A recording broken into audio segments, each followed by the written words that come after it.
Good morning class. আশা করি তোমরা সকলে খুব ভালো আছো। Welcome to right smart academy. আমি রয়েছি তোমাদের সাথে জিওগ্রাফি সুমন স্যার।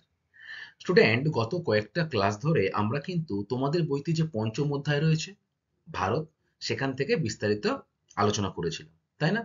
সেখানে আমরা একদিকে যেমন ভারতের প্রাকৃতিক বিভাগগুলো দেখেছিলাম, ঠিক তেমনি অপরদিকে আমরা আঞ্চলিক ভূগোলও কিন্তু সম্পর্কে জেনেছি। প্রাকৃতিক ভূগোলে আমরা কি কি বিষয় জেনেছিলাম তোমাদের মনে আছে?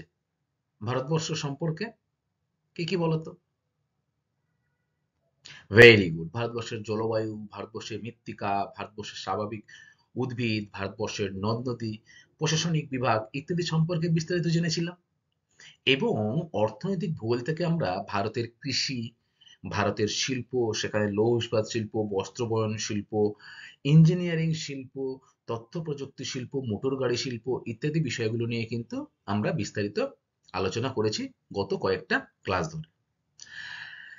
এবং এর আগের ক্লাসে আমি তোমাদের সাথে আলোচনা করেছিলাম কি বলতো, ভারতের জনসংখ্যা সম্পর্কে, তাই না?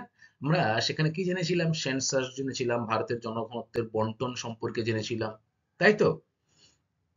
আজকে আমরা যে বিষয়টা নিয়ে আলোচনা করব সেটি হলো ভারতের পরিবহন ব্যবস্থা ও যোগাযোগ ব্যবস্থা। তোমরা সকলেই প্রায় পরিচিত এই পরিবহন ব্যবস্থার সাথে, তাই তো?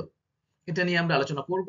তার আগে গত ক্লাসে যে আমি তোমাদের ভারতের জনসংখ্যা পড়িয়েছি, সেখান থেকে কিছু গুরুত্বপূর্ণ কোশ্চেন আমি তোমাদের ধরবো।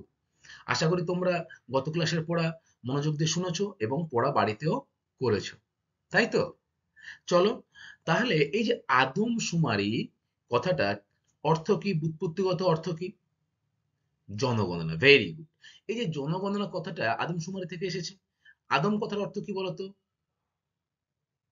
বাহ! আদম কথার অর্থ হলো জন বা মানুষ, তাই তো? আর শুনানি কথার অর্থ? শুমারি কথার অর্থ কিন্তু হলো গণনা।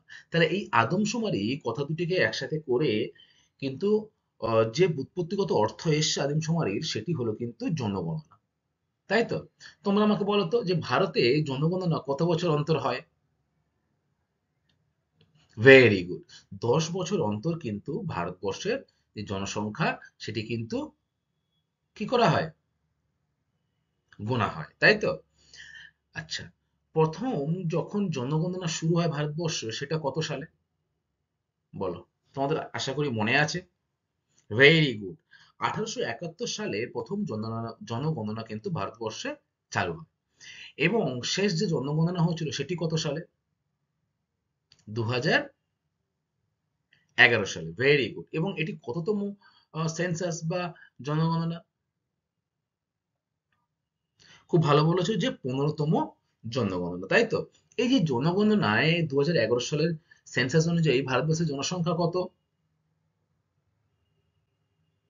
Very good.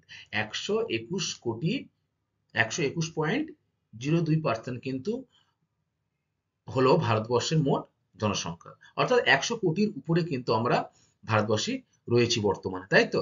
তাহলে 2011তে যদি সেন্সাস লাস্ট হয়, তাহলে পরবর্তী সেন্সাস কবে হওয়ার কথা ছিল? ভেরি গুড, 2011 সালে। কারণ 2021 সালে, সরি। কারণ 10 বছর অন্তর এই সেন্সাসটা হয়।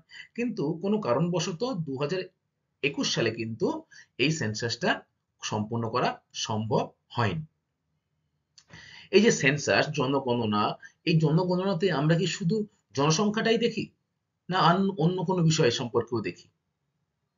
অন্য কোনো বিষয় সম্পর্কেও দেখি। সেই বিষয়গুলো কি কি তোমাদের মাথায় আছে বা মনে আছে? মনে আছে। কি কি জনগণ আমরা কি কি দেখি? আমরা দেখি ভারতবর্ষের যে জনগণনার সাথে সাথেই সেখানকার সাক্ষরতার হার, নারী পুরুষের অনুপাত, মোট জনসংখ্যার সাথে সাথে প্রাপ্তবয়স্ক কত, শিশু শ্রমিক বা শিশু জনসংখ্যা কত, সেটিও কিন্তু আমরা লক্ষ্য রাখি, তাই না? এবং কর্মনিযুক্তি কত পার্সেন্ট লোক রয়েছে সেই সম্পর্কেও কিন্তু আমরা এই জনগণনায় লক্ষ্য করতে পারি, তাই তো? এই জনসংখ্যা বৃদ্ধির সাথে সাথে আমাদের কিন্তু নানান সমস্যার সম্মুখীন হতে হয়। জনসংখ্যা বেড়ে গেলে সমস্যার সম্মুখীন হতে হবে। কি কি সমস্যার সম্মুখীন হতে হয় আমাদের বলতো? Very good. 1 নম্বর হচ্ছে কৃষি জমি, তারপরে বনভূমি, পানীয় জল ইত্যাদি কিন্তু দিনের পর দিন হ্রাস পাচ্ছে, কারণ জনসংখ্যা বাড়ার সাথে সাথে ঘরবাড়ি তৈরি করতে হচ্ছে, খাদ্যের যে চাহিদা সেটা পূরণ করার জন্য কৃষি জমি করতে হচ্ছে, তাই বনভূমি ধ্বংস হচ্ছে কিন্তু ব্যাপকভাবে। এটি কিন্তু বর্তমানে একটি গুরুত্বপূর্ণ সমস্যা, জনসংখ্যা বৃদ্ধি। আর কি রয়েছে? দূষণ বৃদ্ধি পায়, অপুষ্টি ও যে অনাহার সেটি কিন্তু বৃদ্ধি পায়।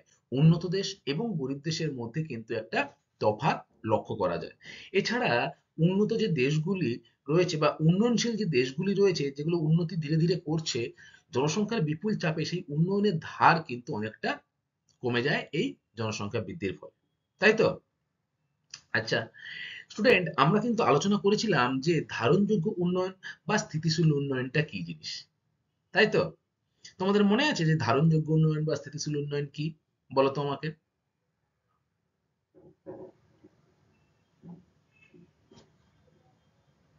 Very good. ভবিষ্যৎ প্রজন্মের প্রয়োজন মেটানোর ক্ষেত্রে কোনো অসুবিধার সৃষ্টি না করে বর্তমান প্রজন্মের যে চাহিদা রয়েছে সেটা মেটানোর যে পরিকল্পনা রয়েছে সেটিকে আমরা কি বলবো?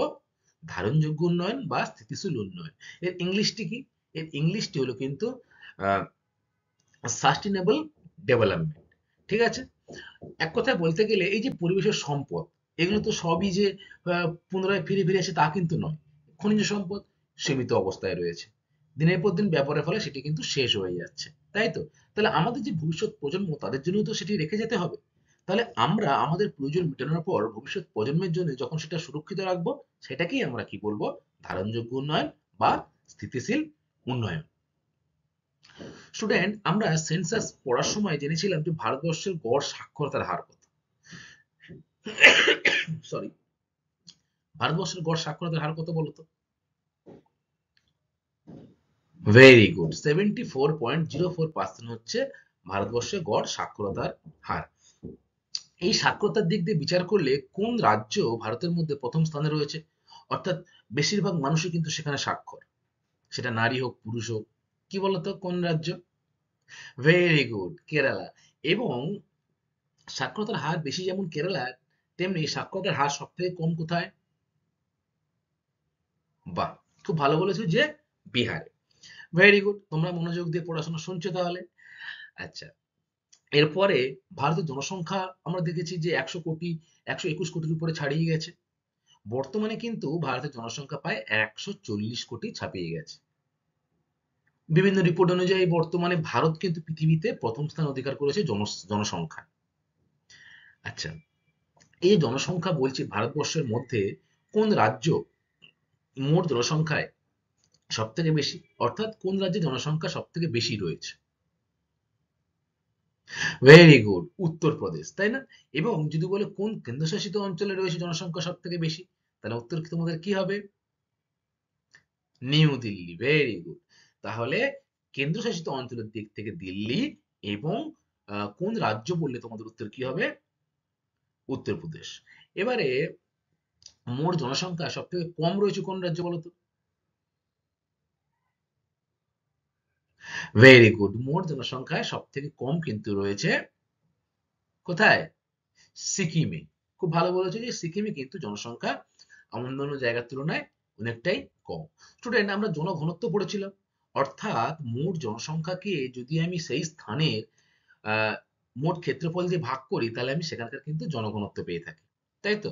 তাহলে ভারতের গড় জনঘনত্ব কত বলতো? ভেরি গুড, 382 জন পার বর্গ কিমিতে, তাই না? এবারে জনঘনত্বের বিচারে প্রথম রয়েছে ভারতবর্ষের মধ্যে কোন রাজ্য? অর্থাৎ জনঘনত্ব সেখানে কিন্তু খুব বেশি, কোথায়? বিহার। আমাদের পশ্চিমবঙ্গের স্থান কত তোমরা জানো যে এই জনঘনত্বে?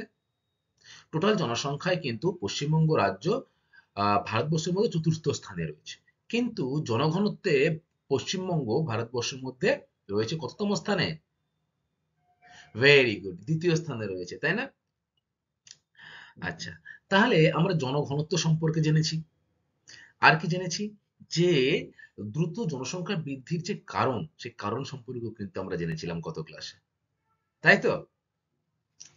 তাহলে স্টুডেন্ট, আমরা গত ক্লাসের পড়া আবার একটু রিভাইজ দিলাম। আশা করি তোমরা বুঝতে পেরেছো। এই যে প্রশ্নগুলো করলাম আমি, এগুলো কিন্তু পরীক্ষায় আসে, শর্ট প্রশ্ন। এবং বড় প্রশ্ন, বড় প্রশ্ন যদি তোমাদের বলি এই জনসংখ্যার দিক দিয়ে, এরকম আসতে পারে যে ভারতবর্ষে জনসংখ্যা বন্টনের বা তারতম্যের কারণ কি? দেখো, ভারতবর্ষে তো সব জায়গায় সমানভাবে জনসংখ্যা থাকে না। কোথাও জনসংখ্যা বেশি, কোথাও কম। এর কারণগুলো কি কি? নাম্বার ওয়ান, ভূপ্রকৃতি। Very good. আর কি হতে পারে? মৃত্তিকা হতে পারে, জলবায়ু হতে পারে। এগুলো কি প্রাকৃতিক। অর্থনৈতিক দিক থেকে কোনো স্থানে শিল্প কেন্দ্র গড়ে উঠছে বা যোগাযোগ ব্যবস্থা ভালো, সেখানে কিন্তু জনসংখ্যা বৃদ্ধি পায়। ভূপ্রকৃতি, সমতলে জনসংখ্যা বেশি, কারণ সেখানে চাষবাস ভালো হয়, যোগাযোগ ব্যবস্থা ভালো। অপরদিকে পার্বত্য অঞ্চলে কিন্তু জনসংখ্যা তেমন হয় না। কেবল পর্যটন শিল্পই সেখানে বেশি গড়ে ওঠে। দুর্গম পার্বত্য অঞ্চলে জনবসতি করা কি খুবই সহজ? না, খুবই সহজ না। তাই ভূপ্রকৃতি অনুযায়ী পাহাড় পর্বত থেকে কিন্তু সমতলে জনসংখ্যা বেশি। কৃষির দিক দিয়ে দেখতে গেলে গঙ্গা, ব্রহ্মপুত্র, এই যে নদী অববাহিকাগুলি, কৃষিকাজ খুব ভালো হয়। ফলে এখানে জনসংখ্যা কিন্তু খুবই বেশি। কারণ কৃষিকাজকে কেন্দ্র করে তারা কিন্তু তাদের জীবিকা অর্জন করতে পারে। এই যে কারণগুলো রয়েছে, এগুলো কিন্তু তোমাদের পরীক্ষায় আসতে পারে। খুব ভালো করে মনোযোগ দিয়ে পড়বে। এটি কিন্তু ৫ নাম্বার এর জন্য খুবই গুরুত্বপূর্ণ একটা কোশ্চেন, যে ভারতের জনসংখ্যা তারতম্যের কারণ কি, বা জনসংখ্যা বন্টনের তারতম্য যে রয়েছে তার কারণগুলি কি কি? ঠিক আছে স্টুডেন্ট, এবারে আজকে আমরা যে বিষয়টি নিয়ে আলোচনা করব সেটাতে আসি। কি বিষয় নিয়ে আলোচনা করব? যে ভারতের পরিবহন ও যোগাযোগ ব্যবস্থা। দেখো, ভারতের পরিবহন ও যোগাযোগ ব্যবস্থা যদি তোমাদের বলি আমি, তোমরা বলো তো যে তোমরা কোন কোন আহ, যানবাহনের সাহায্যে পরিবহন করো? ট্রেন। Very good. বাস। তাহলে এই যে বাস কোথা দিয়ে চলছে? সড়ক পথ, রাস্তা দিয়ে। তাহলে সেটি কিন্তু হচ্ছে সড়ক পথ। রেল। বাট তোমরা বললে ট্রেন, ট্রেনে যোগাযোগ বা যাতায়াত করলে সেটাকে কি বলা হচ্ছে? রেলপথ। এবং আমরা বিমান, হেলিকপ্টারেও করে যাতায়াত করি, তাই সেটাই হলো কিন্তু আকাশপথ।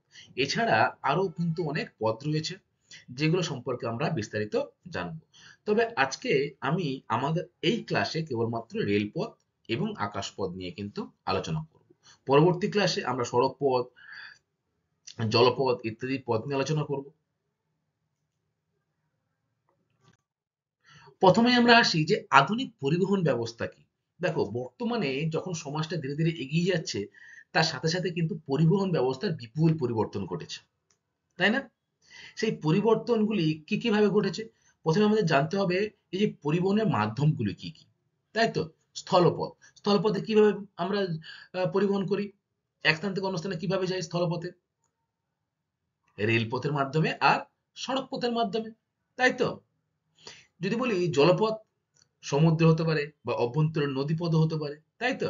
অভ্যন্তরীণ নদীপথের মধ্যে যেমন রয়েছে খালপথ, হ্রদপথ, নদীপথ, তেমনি সমুদ্রের মধ্যে রয়েছে কিন্তু আম, লাইনার, ট্রাম ইত্যাদি কিন্তু উল্লেখযোগ্য। আকাশপথের মধ্যে আমরা কিভাবে পরিবহন করি? এক অভ্যন্তরীণ, এক আন্তর্জাতিক। অর্থাৎ দেশের মধ্যে এক স্থান থেকে অন্য স্থানে যাওয়াকে কি বলছে? অভ্যন্তরীণ। এবং এক দেশ থেকে অন্য দেশে বিভিন্ন দেশের উপর দিয়ে সেই বিমানটা পাড়ি দিচ্ছে, ফলে সেটা কিন্তু হলো আন্তর্জাতিক।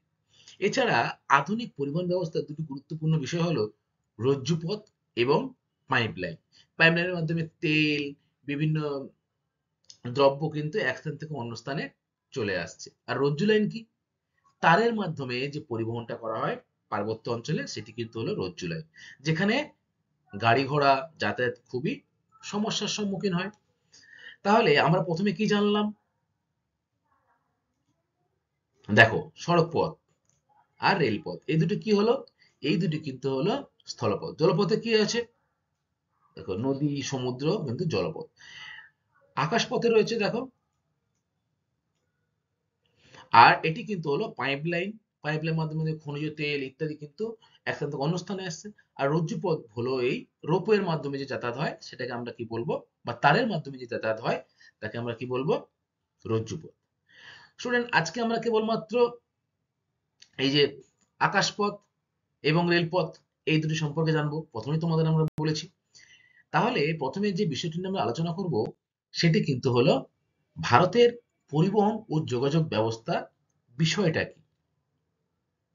বিভিন্ন যানবাহনের মাধ্যমে পণ্যদ্রব্য ও মানুষকে এক স্থান থেকে অন্য স্থানে বহন করে পৌঁছে দেওয়াই হলো কিন্তু পরিবহন।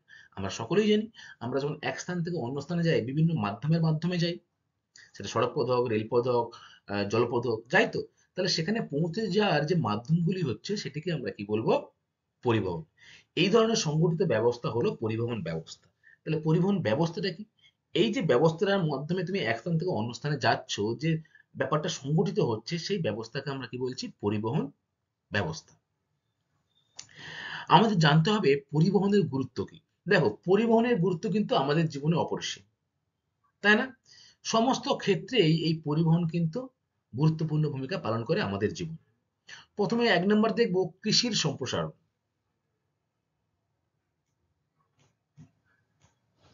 পরিবহনের উন্নতিতে কৃষকের কাছে কৃষির আধুনিক যন্ত্রপাতি, যেমন হচ্ছে তোমার ট্রাক্টর, পাওয়ার টিলার থেকে শুরু করে কীটনাশক, সার, উন্নত বীজ, এগুলো কিন্তু পৌঁছে যাচ্ছে এক স্থান থেকে অন্য স্থানে। ফলে উৎপাদন বাড়ে এবং উৎপাদন বাজারমুখী হয়। আমরা সকলে সবুজ বিপ্লবের নাম শুনেছি, শুনেছি তো? 60-এর দশকে হয়েছিল। কোথায় বেশি হয়েছিল? পাঞ্জাবে এবং হরিয়ানাতে, তাই না?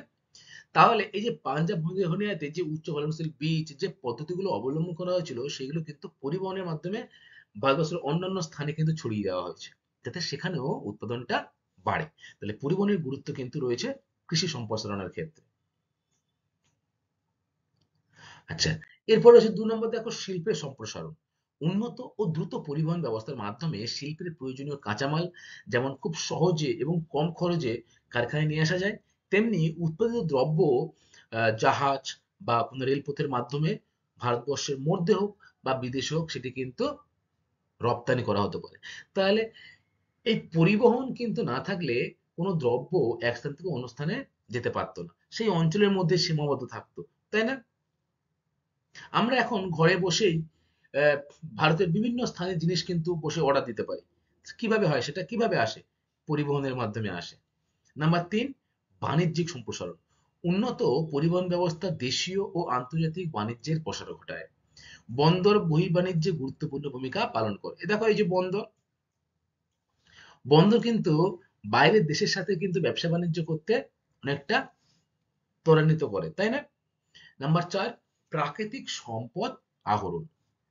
রেলপথ, সড়কপথ, বন্দর প্রাকৃতিক সম্পদ আহরণের গুরুত্বপূর্ণ ভূমিকা পালন করে।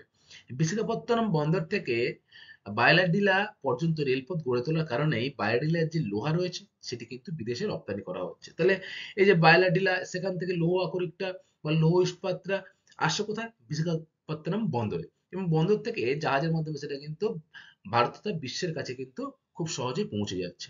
এই যে জলপথ, রেলপথ, আকাশপথ ইত্যাদি সবই কিন্তু হলো পরিবহনের মুখ্য উপাদান, তাই না? এগুলি ছাড়া কিন্তু পরিবহন সম্ভব নয়। তাহলে আমরা কি কি জানলাম? যে শিল্পের সম্প্রসারণ, কৃষির সম্প্রসারণ, ব্যবসা বাণিজ্য সম্প্রসারণ এবং প্রাকৃতিক সম্পদ আহরণ। দেখো, এই যে দেখো কয়লা, দেখো নিয়ে যাচ্ছে ট্রেনে করে। কোথায় নিয়ে যাচ্ছে বলো? শিল্পের কাঁচামাল এই কয়লা। তাহলে কলকারখানায় নিয়ে যাচ্ছে কিন্তু এই কয়লা রেলের মাধ্যমে। তাহলে এক স্থান থেকে অন্য স্থানে খুব সহজেই কিন্তু এই পরিবহনটা সম্ভব হচ্ছে বলেই শিল্প কারখানা, ব্যবসা বাণিজ্য, কৃষি সম্প্রসারণ কিন্তু ভারতবর্ষে দিনের পর দিন আরো এগিয়ে চলেছে। এরপরে কি হচ্ছে? কর্মসংস্থান সৃষ্টি হচ্ছে ও জাতীয় আয় কিন্তু বৃদ্ধি পাচ্ছে। পরিবহন ব্যবস্থার উন্নতিতে কলকারখানা, বাণিজ্য কেন্দ্র গড়ে উঠছে। প্রচুর মানুষ কিন্তু কাজ পাচ্ছে। দেখো, এই যে কলকারখানায় মাল পৌঁছে দেওয়ার জন্য গাড়ি লাগছে, ট্রেন লাগছে, তাই না? লরি, ট্রেন ইত্যাদি ক্ষেত্রে প্রচুর শ্রমিকের প্রয়োজন হয়। মাল তোলা থেকে মাল নামানো, এই শ্রমিকের কি হচ্ছে? কর্মসংস্থান সৃষ্টি হচ্ছে এই পরিবহনের মাধ্যমে। নাম্বার 6, আপৎকালীন অবস্থার ভূমিকা। দেখো, কোন স্থানে হঠাৎ দুর্যোগ বা বিপর্যয় বা যুদ্ধ বিধ্বস্ত ইত্যাদি সময়ে ত্রাণ ও উদ্ধার কাজ যথাসময়ে চালাতে, ত্রাণ সামগ্রী পাঠাতে রেলপথ বা স্থলপথ বা আকাশপথ কিন্তু গুরুত্বপূর্ণ ভূমিকা পালন করে থাকে। তোমরা দেখো, এই যে একটা বিধ্বস্ত অঞ্চল, এখানে কিন্তু যাতায়াত ব্যবস্থা ধ্বংস হয়ে গেছে পুরোপুরি, ঠিক আছে? তাহলে আকাশপথের মাধ্যমে কিন্তু হেলিকপ্টার বা প্লেনের মাধ্যমে কিন্তু আমি সেখানে ত্রাণ সামগ্রী পৌঁছে দিতে পারি। তাহলে আপৎকালীন অবস্থায় এই পরিবহন কিন্তু গুরুত্বপূর্ণ ভূমিকা পালন করে।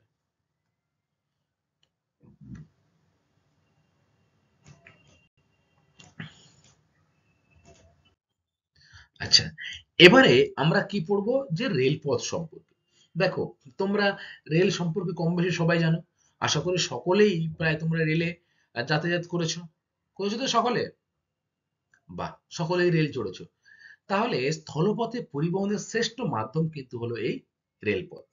ভারত সমেত সারা পৃথিবীতে পণ্য ও যাত্রী পরিবহনের গুরুত্বপূর্ণ ভূমিকা পালন করে এই যে রেলপথ। তাহলে স্থলপথের একটি গুরুত্বপূর্ণ যে পরিবহন ব্যবস্থা, তার মধ্যে কি পড়ছে? রেল। এবারে আমরা জানতে হবে রেল কবে চালু হয়েছিল।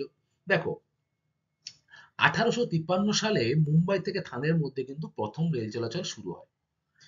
এই রেল চলাচল ব্রিটিশ আমলে শুরু হয়েছিল। অ্যাকচুয়ালি ব্রিটিশদের দ্বারাই কিন্তু ভারতবর্ষে রেলটা প্রতিষ্ঠিত হয়েছিল, তাই না? লর্ড ডালহৌসির কথা তোমাদের সকলের মনে আছে। ভারতীয় রেলের জনক বলা হয় লর্ড ডালহৌসিকে। তার সময়ে কিন্তু প্রথম এই রেল চলাচল শুরু হয়। 1853 সালে মুম্বাই থেকে থানে অবধি কিন্তু প্রথম রেল চলাচল শুরু হয়। ঠিক তার পরের বছর 1854 সালে 15ই আগস্ট হাওড়া থেকে হুগলির মধ্যে কিন্তু ট্রেন চলাচল শুরু হয়। তাহলে আমাদের পশ্চিমবঙ্গে প্রথম ট্রেন চলাচল শুরু হয় কবে? 1854 সালে। কোন দুটি স্থানের মাধ্যমে? ভেরি গুড, হাওড়া থেকে হুগলির মধ্যে কিন্তু এই ট্রেন চলাচল শুরু হয়। বর্তমানে ভারতের রেলপথের দৈর্ঘ্য প্রায় 67,956 কিমি এবং রেলওয়ে ট্র্যাকের দৈর্ঘ্য 1.26 লক্ষ কিমি, যার মধ্যে কিন্তু 80% ইলেকট্রিক চালিত ট্রেন।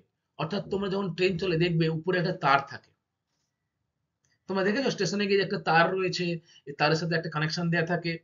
তাহলে এটা কিন্তু ইলেকট্রিকে চলছে রেল, ঠিক আছে? শুধু ট্রেন নয়, মেট্রো কিন্তু রয়েছে, সেই মেট্রো কিন্তু এই ইলেকট্রিকের মাধ্যমে চলে। ভারতীয় রেলকে অঞ্চল ভিত্তিক 18টি ভাগে ভাগ করা যায়। তাহলে ভারতবর্ষ বিশাল বড় একটি দেশ, তাহলে সেই অঞ্চলের ভিত্তিতে এই রেলকে কিন্তু 18টি বিভাগে ভাগ করা হয়েছে। কি কি আমরা দেখব? নর্দার্ন রেলওয়ে অর্থাৎ নর্থ রেলওয়ে হচ্ছে, কোথায় রয়েছে নর্থ রেলওয়েটা? নর্থ মানে কি বলো?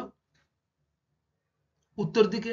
তাহলে এই নর্থ রেলওয়ে হচ্ছে সদর দপ্তর কোথায়? হচ্ছে নিউ দিল্লি। দেখো এই ছবিটা তোমরা দেখলে বুঝতে পারবে ভারতের রেলপথ, এটা হলো হচ্ছে নিউ দিল্লি। তাহলে নিউ দিল্লি হলো কিন্তু সমগ্র উত্তর ভারতের সদর দপ্তর, অর্থাৎ এটা প্রধান কার্যালয় কিন্তু রয়েছে রেলের। এবং এসইআর অর্থাৎ দক্ষিণ পূর্ব বা সাউথ ইস্টার্ন রেলওয়ে সদর দপ্তর কোথায় বলতো? আমাদের শহর কলকাতাতে। তাহলে কলকাতাতে রয়েছে দক্ষিণ পূর্ব রেলের সদর দপ্তর, খুব ভালো করে মনে রাখবে। এবং সমগ্র যদি বলে উত্তর ভারত বা নর্দার্ন রেলওয়ের সদর দপ্তর কোথায়, তোমরা কি বলবে? নিউ দিল্লি। এবং ইস্টার্ন রেলওয়ে এবং দক্ষিণ পূর্ব রেলওয়ে, ইআর অর্থাৎ ইস্টার্ন রেলওয়ে, পূর্ব রেলওয়ে এবং দক্ষিণ পূর্ব রেলওয়ে সদর দপ্তর হলো আমাদের শহর কলকাতা। সেন্ট্রাল রেল রয়েছে, এছাড়া রয়েছে ওয়েস্টার্ন রেল ও কোঙ্কণ রেল। এই তিনটি রেলের সদর দপ্তর হলো মুম্বাই। তাহলে কি হলো? ওয়েস্টার্ন রেল, এই দেখো এই যে মুম্বাই শহর, আর আমাদের কলকাতা কিন্তু রয়েছে এখানে, হ্যাঁ। এই কলকাতা হলো ইস্টার্ন রেলওয়ে বা দক্ষিণ পূর্ব রেলওয়ের সদর দপ্তর। আর মুম্বাই কিন্তু হলো ওয়েস্টার্ন রেলওয়ে, অর্থাৎ এই যে পশ্চিমের যে রেলওয়ে সেটি। সেন্ট্রাল রেলওয়ে, মধ্য ভারতের রেলওয়ে, এগুলোর প্রধান যে কার্যালয় সেটি কিন্তু হলো মুম্বাই। এবারে স্টুডেন্ট আমাদের জানতে হবে ভারতের রেলকে বলা হয় ভারতের জীবনরেখা। Very very very important. 1 নম্বরের প্রশ্ন কিন্তু পরীক্ষায় আসে যে ভারতীয় রেলপথকে কি নামে ডাকা হয়?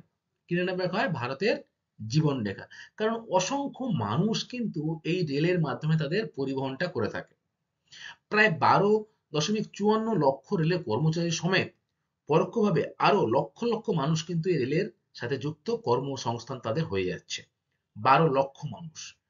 দূরপাল্লা ও শহরতলি মিলিয়ে প্রতিদিন প্রায় 13,200 ট্রেন কিন্তু চলাচল করে আমাদের দেশে এবং সারা দেশ জুড়ে রয়েছে মোট 7,325টি স্টেশন। তাহলে আমরা কি জানলাম যে অসংখ্য মানুষ কিন্তু এই রেলের সঙ্গে যুক্ত, তাদের জীবিকা নির্বাহ করছে রেলের মাধ্যমে।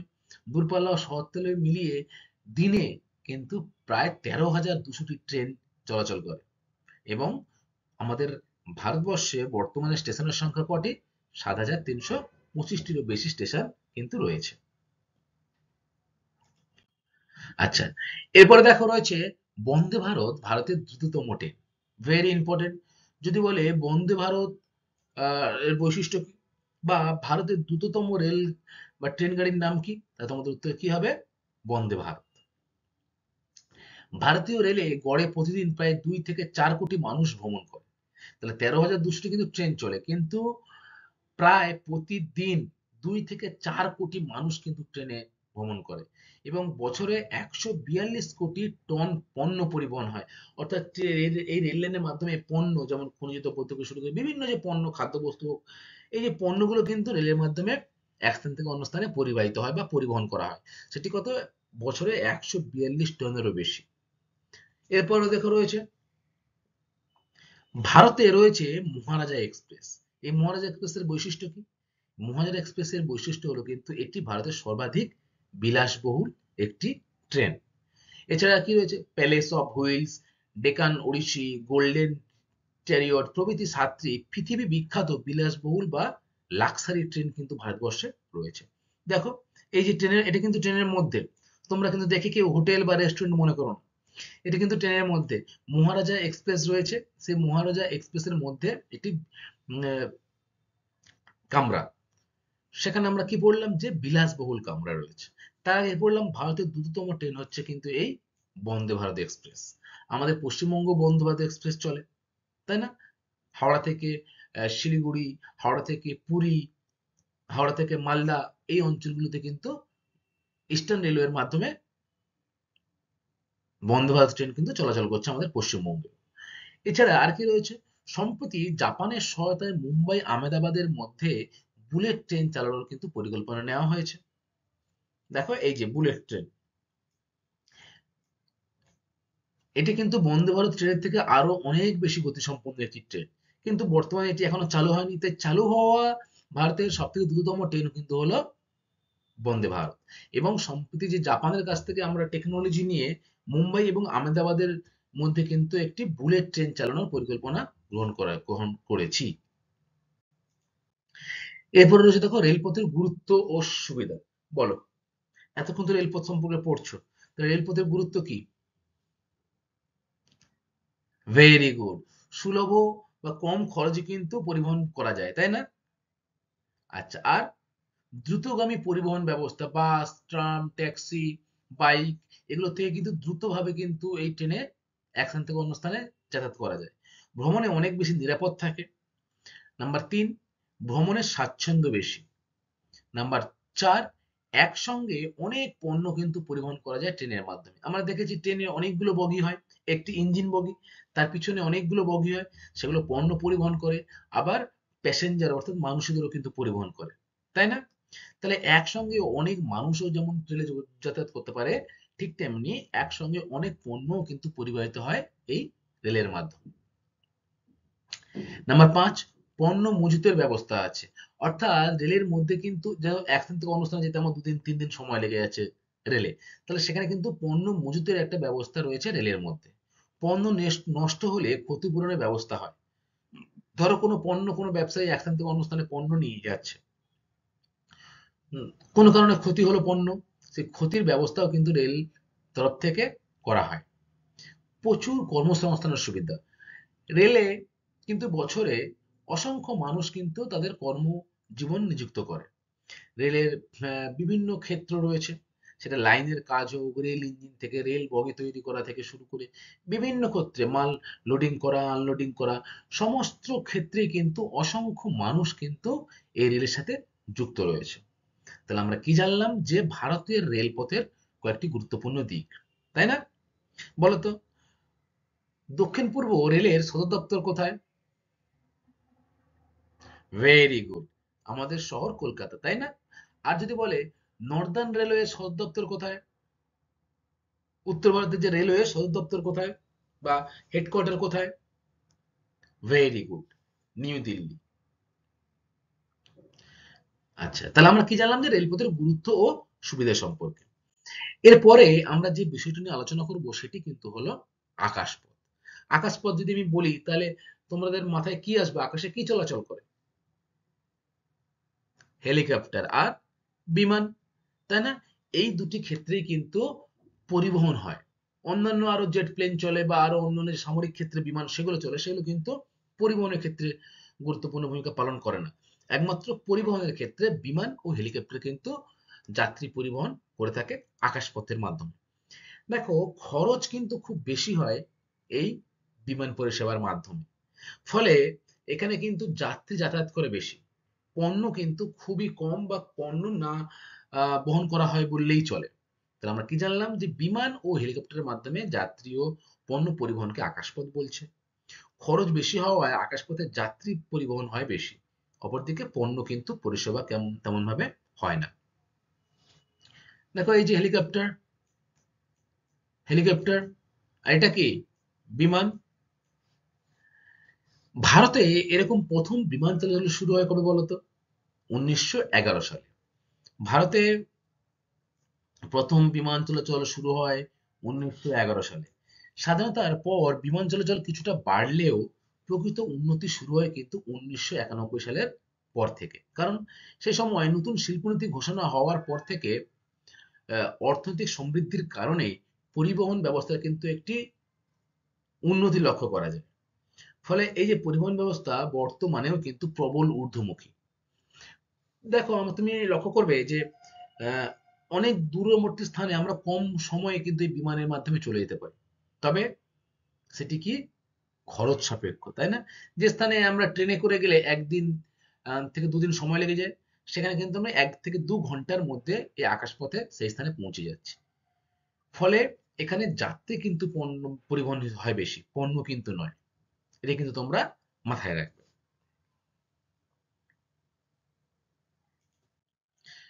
ভারতে বিমান চলাচলের জন্য স্থাপিত হয়েছে বিভিন্ন সংস্থা। অর্থাৎ এই যে বিমান চলছে, নির্দিষ্ট সংস্থার মাধ্যমে চলে। কোন কোন সংস্থা রয়েছে ভারতের? এয়ার ইন্ডিয়া আন্তর্জাতিক বিমান চলাচলের ক্ষেত্রে গুরুত্বপূর্ণ ভূমিকা পালন করে থাকে কিন্তু এয়ার ইন্ডিয়া। দেখো, এই যে বিমানের গায়ে লেখা আছে এয়ার ইন্ডিয়া, তাই না? এটি কিন্তু একটি সংস্থা, যে সংস্থা আন্তর্জাতিক বিমান চলাচলের দিকটি লক্ষ্য রাখে। এবারে আন্তর্জাতিক মানে কি হলো, যে ভারত থেকে বিভিন্ন দেশে যাচ্ছে, অন্য দেশের উপর দিয়ে তো আকাশপথে যেতে হবে, তো সেটাকে হচ্ছে আন্তর্জাতিক বিমানপথ।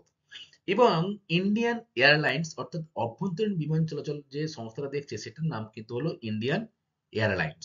তাই যদি বলে তোমাদের আন্তর্জাতিক বিমান চলাচলের ক্ষেত্রে কোন সংস্থা কাজ করে ভারতে? Air India. এবং অভ্যন্তরীণ বিমান চলাচলের ক্ষেত্রে কিন্তু ইন্ডিয়ান এয়ারলাইন্স কাজ করে। নাম্বার 3 দেখো রয়েছে বায়ুদূত, দুর্গম অঞ্চলে বিমান চলাচল করে বায়ুদূতের মাধ্যমে। পবন হংস, হেলিকপ্টার সার্ভিস, অর্থাৎ যেসব স্থানে আহ, গাড়ি ঘোড়া বা সড়ক পথে যোগাযোগ ব্যবস্থা তেমন উন্নত নয়, সেখানে কিন্তু এই পবন হংসের মাধ্যমে, হেলিকপ্টারের মাধ্যমে কিন্তু মানুষ পৌঁছে যাচ্ছে। বর্তমানে অসংখ্য বেসরকারি বিমান সংস্থা যেমন Jet Airways, Go Air, Vistara, Spice Jet, IndiGo প্রভৃতি কিন্তু ভারতে নিয়োজিত হয়েছে। তাই ভারতের সরকারি যেমন বিমান সংস্থা রয়েছে, তেমনি কিন্তু বেসরকারি উদ্যোগেও কিন্তু অনেক বিমান চলে।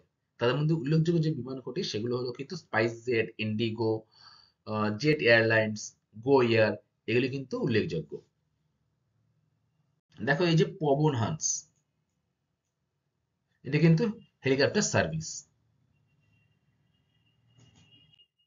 আচ্ছা, এরপরে রয়েছে দেখো ভারতের কয়েকটি গুরুত্বপূর্ণ বিমানবন্দর।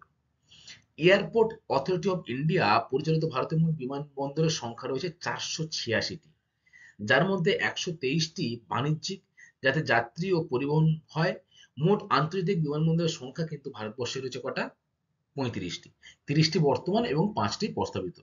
অর্থাৎ সেখান থেকে কিন্তু আহ, বিভিন্ন দেশে যাত্রা বা পরিবহন করা সম্ভব হয়। আন্তর্জাতিক বিমানবন্দর। আচ্ছা, তাহলে আন্তর্জাতিক বিমানবন্দর ভারতে কটি রয়েছে? 35টি। 30টি হচ্ছে বর্তমানে রয়েছে এবং 5টি কিন্তু রয়েছে প্রস্তাবিত, অর্থাৎ তৈরি হচ্ছে। এই যে বিমান সংস্থাগুলি পরিচালিত হয় কার মাধ্যমে বলতো?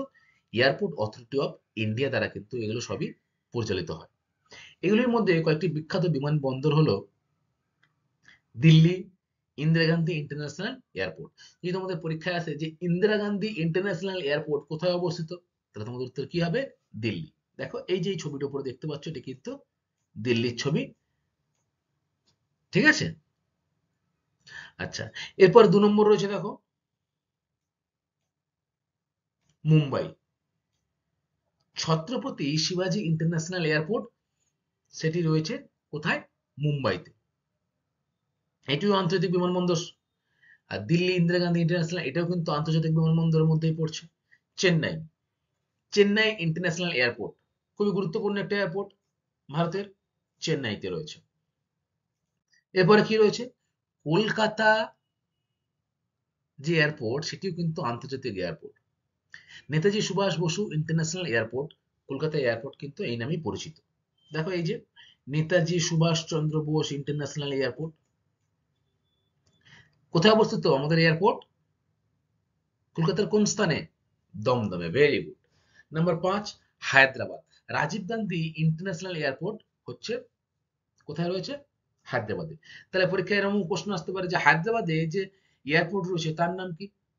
Rajib Gandhi international airport. এবং আমাদের কলকাতাতে যে বিমানবন্দর রয়েছে তার নাম কি? Netaji Subhash Chandra Basu international airport. খুব ভালো করে কিন্তু তোমরা মুখস্থ করবে।